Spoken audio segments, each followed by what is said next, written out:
How can someone like you work from home?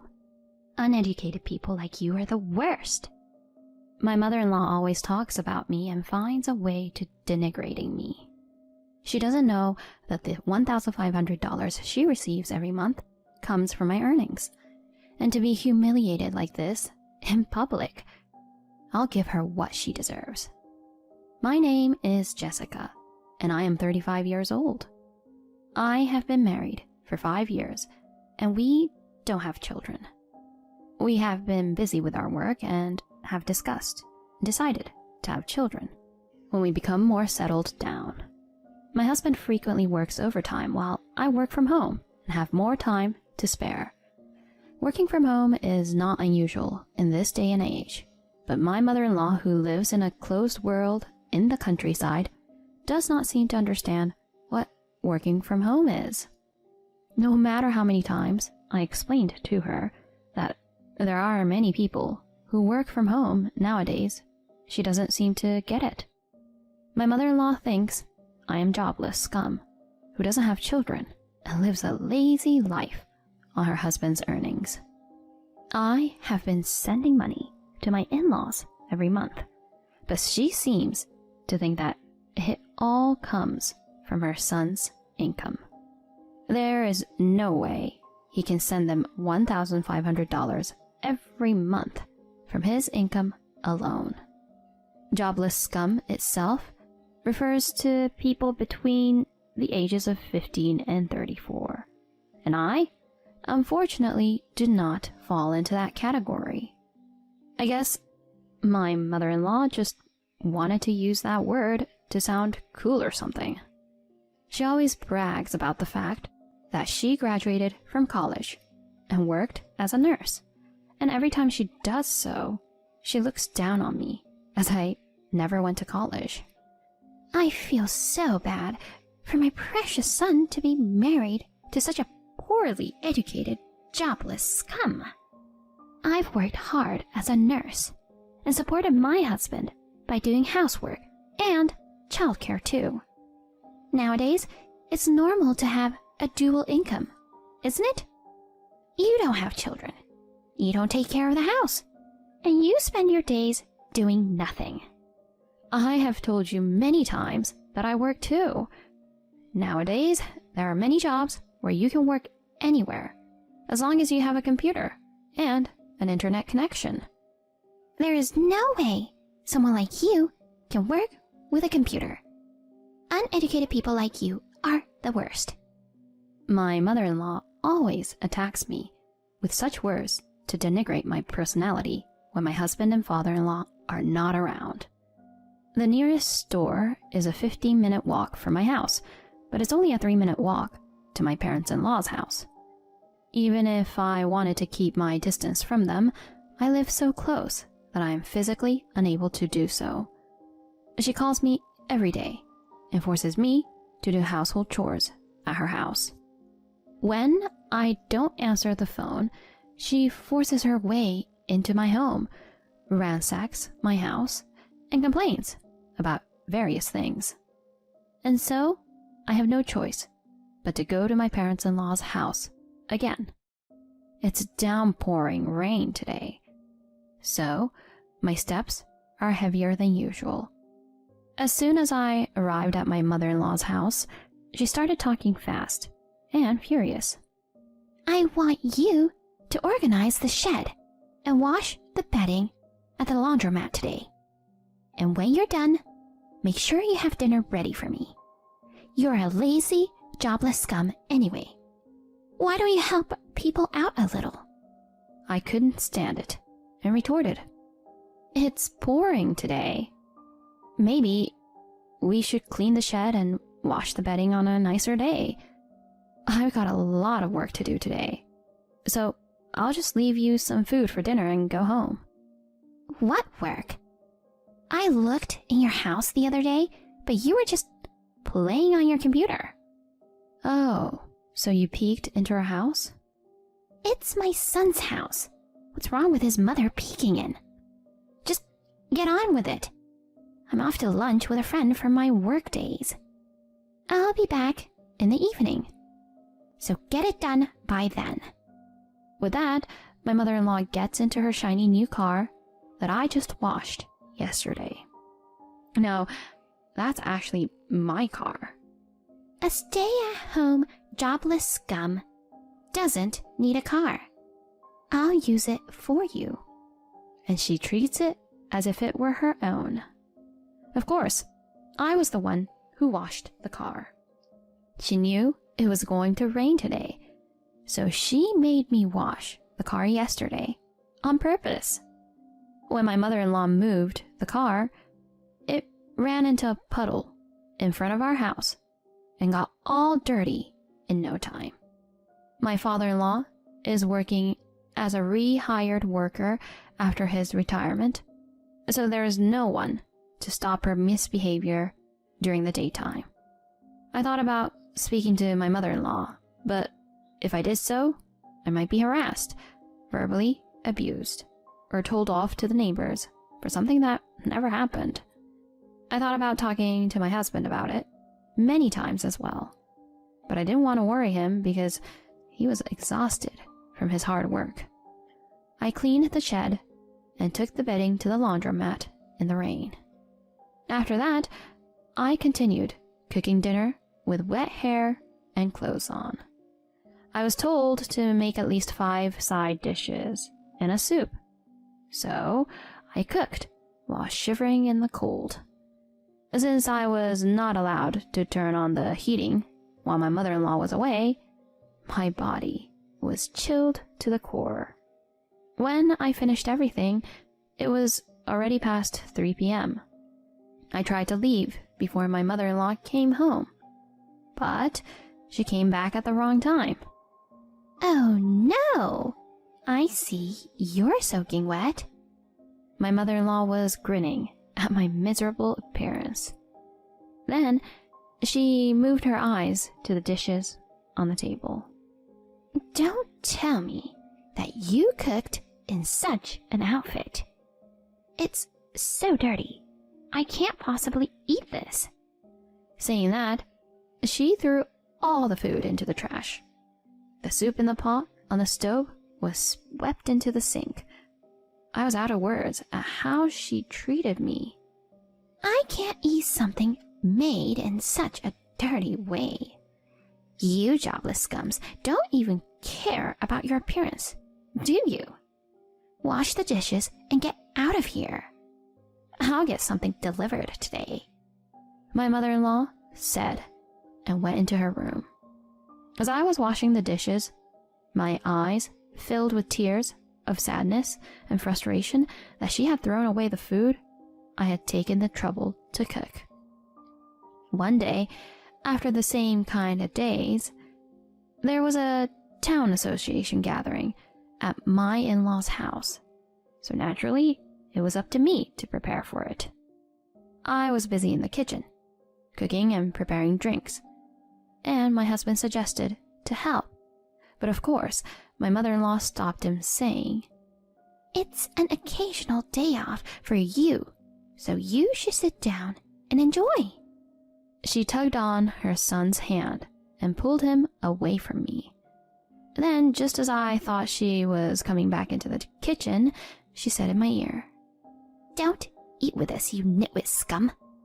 You embarrass me and my son," and turned her back on me. I let her harass me and stayed in the kitchen, doing the dishes just as I was told. Both my mother-in-law and the town association members seemed to have had a lot of drinks. I could hear my mother-in-law laughing in a good mood from the living room. My husband and father-in-law, who love children, were playing with the children from our neighborhood in the yard. When I went to the living room to collect the empty plates, I was approached by the town chairman. "Why don't you sit down and eat a little?" To that, I couldn't dare to say, "My mother-in-law told me not to eat with everyone." So I smiled affectionately and just said, "Thank you very much for your offer." As I was collecting up the empty plates, thinking it felt nice to have somebody who cared, I accidentally knocked over the chairman's cup. The cup, which was full of alcohol, had the chairman's clothes soaked. "I'm sorry." The chairman laughed it off and forgave me. My mother-in-law, who never moved a step from her seat, looked at me from afar, amused. After that, my mother-in-law was overly cheerful and continued to talk ill of me and brag happily. "I am sorry for causing you so much trouble. Such an unfriendly wife. She's been playing on the computer every day instead of doing housework. I have to go to her house every day to take care of her because her house is a disaster. I took the trouble to cook for her, but she threw all of it in the trash. I guess food for youngsters are different from what we eat. The other day, I had to go to a laundromat to wash her bedding in the rain. The bedding got wet, and she ended up yelling at me. I thought she was going to hit me or something. On the other hand, my son sends me money every month. He's a really good son, you know." My mother-in-law, perhaps in a high state of mind due to alcohol, was talking in a loud voice that echoed throughout the room. I was getting angry at my mother-in-law's continuous lies. I had reached the end of my patience. I could forgive her if she only harassed me, but I couldn't forgive her for telling the whole town about what never happened and being such a drama queen. I would not let her continue to do as she pleased. Excuse me, but who is that you're talking about? Everything you just said is what you have been doing to me, isn't it?" "Hey, what are you talking about? I would never do such a thing." I guess my mother-in-law didn't expect me to talk back, so she said back with her widened eyes, "When did you ever do housework, saying that you're going out with your former colleagues every day?" "No way! I don't have time for that. I have my hands full with housework." "You know, I know what you're up to. I know that you've been seeing a man outside the house." My mother-in-law was obviously flustered by my sudden revelation. "What? What nonsense!" My mother-in-law might have thought she was calmly denying it, but her voice was trembling. At such a commotion, my husband and father-in-law also came back from the yard, where they were playing with the children. Now is the time for payback. People around us were also looking at me with curiosity, so it was time for me to be rebellious. "Mom, what's wrong? Why are you shouting?" My panicked husband asked my mother-in-law.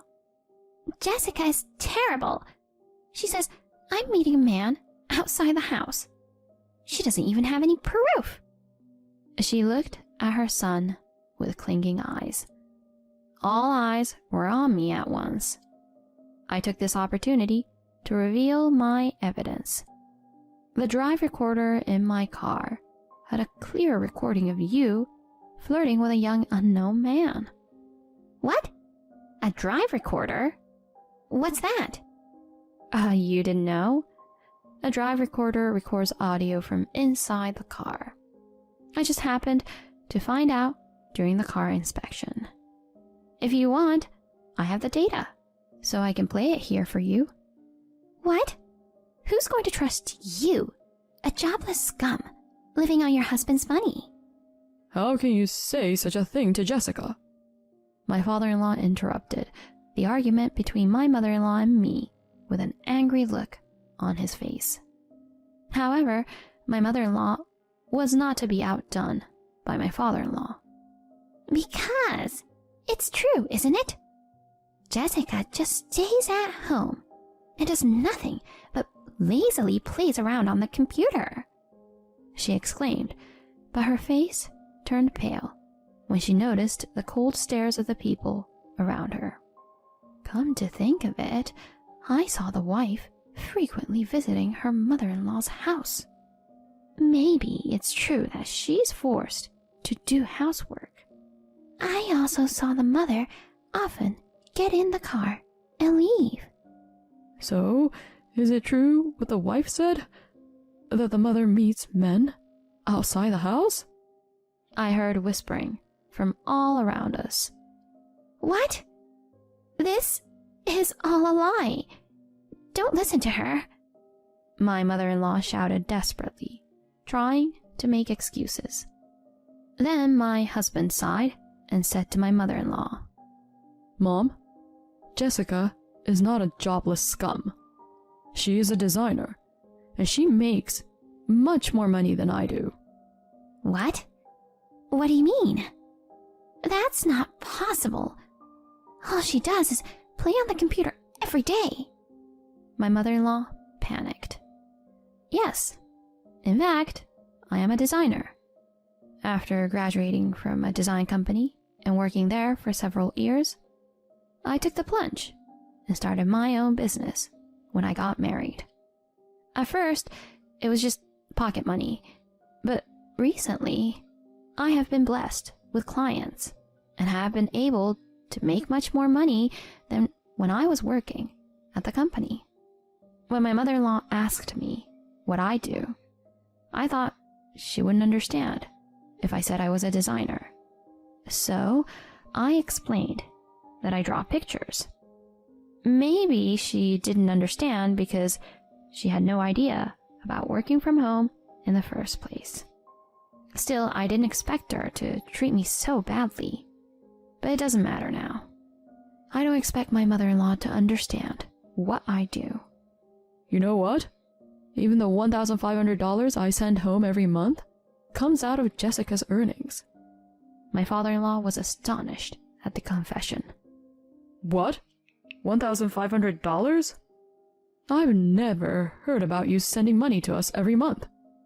Don't tell me you've been spending it without telling Dad. No, that's not true. The money is for, well, helping people. I donate it to people in need. My mother-in-law's excuses no longer made any sense. Oh, please, stop trying. The money was lost in pocket money for your boyfriend, wasn't it? I know that because it was properly recorded. When I added that, my mother-in-law glared at me with a face like a devil. But behind her, my father-in-law, who had an even more terrifying satanic expression, had his face red with anger. You. Not only did you make fun of Jessica, but you even cheated on me and mocked me. No, I wasn't. Jessica lied. I never cheated on you. Believe me. My mother-in-law is clinging to my father-in-law's leg and sobbing. Let's see what you have to say after we listen to the recording of the evidence. Jessica, can you play it here? Don't, please. My mother-in-law was about to go crazy. Shut up. Is there something you don't want me to hear? My mother-in-law finally gave up and became quiet. I solemnly put my phone on the table and pressed the play button. There was a perfect recording of a young man's voice and my mother-in-law's sweet purring voice. We could clearly hear her giving money to the man as he begged her, and then she was excitedly trying to bring him to a motel. My husband was nauseous, and the neighbors looked uncomfortable, but their eyes were sparkling with curiosity. It was basically a living nightmare. In the midst of it all, I was nodding my head at the joy of finally being able to expose my mother-in-law's evil deeds to the light of day. I pressed the stop button at my father-in-law's instruction without playing the recorded data of the evidence until the end. My father-in-law quietly opened his mouth. Apologize to Jessica and get out of here. I don't want to see your face, he told my mother-in-law. In the end, my mother-in-law glared at me and left without apologizing to anyone. I'm sorry, Jessica. I'm sorry I've been out working all the time and didn't notice a thing. My father-in-law apologized to me in that way. He had nothing to apologize for. My mother-in-law's harassment had been carefully planned so that no one would ever find out about it. If I hadn't said anything, nobody would have known. You have done nothing wrong. You're like a real father to me. I put my hand on his shoulder Thank you. I'll handle everything else. I won't let her do whatever she wants anymore. I'm sorry to all of you for causing so much trouble." After saying that, my father-in-law followed my mother-in-law out of the house. The neighbors who were there seemed relieved to see the end of the drama. They poured me a drink and comforted me. I told them everything that had happened, and I was able to have a very pleasant time. A few months later, my father-in-law and mother-in-law ended up getting a divorce. My mother-in-law's affair partner was a stripper, and my mother-in-law fell for his pillow talk and spent not only the money but also the savings for after retirement. After that, my mother-in-law has been living in a cheap apartment in a neighboring state with nowhere to go, working part-time at a concession stand to pay off the alimony to my father-in-law and the savings she had spent. But why is she working part-time at a concession stand? Why not at a hospital where she could work as a nurse? I asked my father-in-law. Did she say something about being a nurse? She just worked in a store that hospital workers use. She's always been the type to make herself look bigger. He sighed. I now live comfortably at my own pace, with no one interrupting my work or forcing me to do unreasonable housework. I visit my in-laws once every 3 days to do chores, and my father-in-law is very appreciative each time. My husband is much more settled in his work now, and we found out I was pregnant, just as he was relieved from his busy work schedule. My husband, my father-in-law, and neighbors have been very supportive, caring about my health and helping me out in various ways. I think the reason I was able to wash away everything from my past is because I am happy and content with my life now. From now on, I would like to live a peaceful and happy life while appreciating my baby, my husband, my father-in-law, and my neighbors.